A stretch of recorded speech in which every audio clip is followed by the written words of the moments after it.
So এই হচ্ছে আমার বাসার সামনের ওয়ে। আজকে বের হলাম আমার মনোবাতিনটা নিয়ে। সন্ধ্যার পর একটু ভালো আবহাওয়া ফিল করার জন্য। সো আসলে দেশে থাকতে আমি সবসময় বাইক নিয়ে বের হইতাম রাত্রেবেলা। ম্যাক্সিমামটা বের হইতাম, আমার ভালো লাগতো, কারণ রাত্রের ওয়েদারটা আসলে জোস।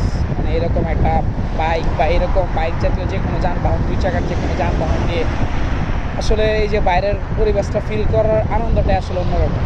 সো অনেক দিন পর সেই ফিলটা পাচ্ছি আমি। এই যে দেখতে পাচ্ছেন আপনারা, এটা বেশি দূর না, আমার বাসা থেকে একটু একটু দূর। তো রাস্তাটা খুবই নির্জন, সামনে অবশ্য মার্কেট আছে। তো বের হইলাম, ঘুরতেছি, চলতেছি। আসলে মানে প্রবাস লাইফে এন্টারটেনমেন্ট